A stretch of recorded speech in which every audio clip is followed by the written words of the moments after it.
Ça fait longtemps qu'il les réclame, les études de l'Auto-Québec portant sur les incidents liés aux jeux, aux casinos, aux différents casinos du Québec, suicides, tentatives de suicide et autres.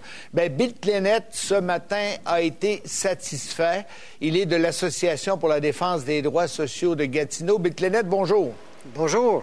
Monsieur Clenette, vous avez enfin mis la main sur les études de l'Auto-Québec. Vous en avez appris quoi ce matin? Mais en fait, c'est des rapports que j'ai obtenus. Je les ai eus en fin de semaine. Les médias les ont eus avant aujourd'hui parce que l'Auto-Québec voulait minimiser l'impact de la sortie de cette information. Qu'est-ce que indique cette information? L'Auto-Québec a toujours informé, indiqué qu'il n'y avait qu'un seul suicide dans les casinos et c'est ce que révèlent les informations, pas plus, pas moins. En disant ça, l'Auto-Québec a voulu, le long de nos démarches, essayer de dire, il n'y a rien là. Je ne suis pas certain qu'il n'y a rien là. Les données nous informent qu'il y a eu un autre suicide directement relié au casino ici. Il y a eu des tentatives de suicide dans les enceintes des casinos à Montréal, puis ici dans la région. Mais peut-être plus importante que ça, il y a dans ces informations ou dans ces rapports-là rendus publics, on est en mesure maintenant de démontrer clairement que l'Auto-Québec a la capacité de suivre à la trace les joueurs. Il le fait présentement pour les exploiter, pour chercher le maximum de l'argent de leur poche, mais il peut utiliser cet argent-là en matière de prévention. Mais avant d'aller là-dessus, M. Clenette, ce matin, il y a un journal qui titrait des études qui glacent le sang. Je vous avoue, franchement, on déplore tous les suicides quand il y en a un. Un, c'est un de trop. Mais de là à dire que les études glacent le sang, ça me semble pas être le cas. Est-ce que c'est votre opinion? Bien, à mon sens, et ça a été le cas depuis le début, ce n'était pas de dire qu'il y avait des centaines et des centaines d'incidents terribles à l'intérieur du casino.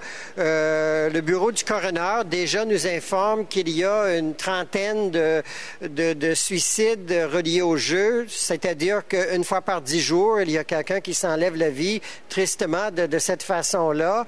Mais nous voulons forcer un peu l'Auto-Québec à la transparence. Et ce faisant, nous pensons qu'il sera possible de savoir qu'est-ce qu'eux autres savent.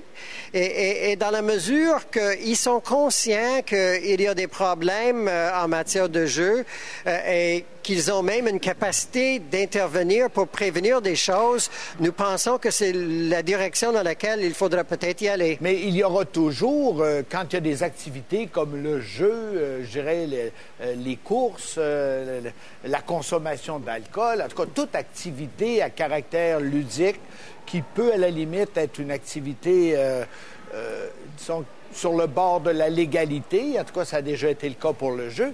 Et il peut y avoir, évidemment, un certain nombre d'événements, tentatives de suicide ou suicide.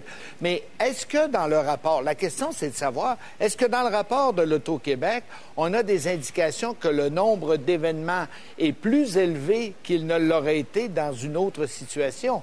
Par exemple, si le jeu était plus encadré par l'État, mais comme c'était autrefois par l'illégalité, par le crime organisé, c'est pas évident qu'on améliorerait la situation? Moi, je pense que à cet effet-là, précisément, il n'y a pas si longtemps, lorsque j'étais jeune adulte, il n'était pas question de casino au Québec. Le jeu est devenu de plus en plus une réalité, de plus en plus une vache à lait pour le gouvernement.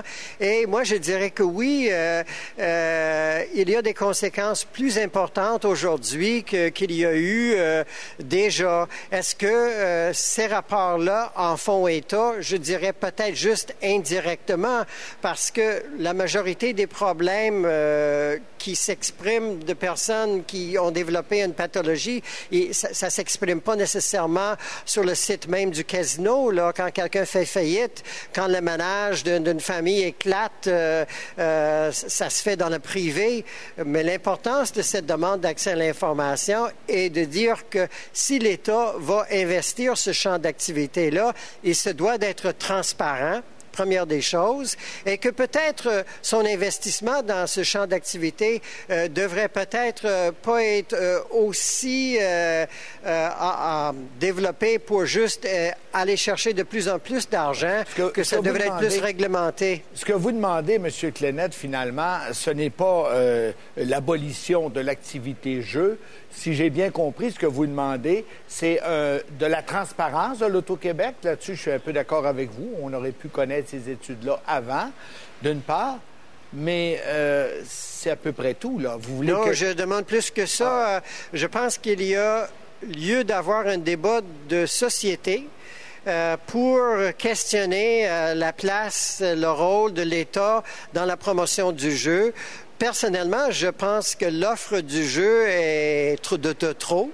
Mais peut-être c'est juste pas mon idée qui doit être important dans une reconsidération de la chose, mais je pense qu'on doit reconsidérer un certain nombre de choses, mais ça doit se faire à travers un débat public. Mais pour faire un débat public, il faut avoir de l'information, il faut que de l'information soit sur la table.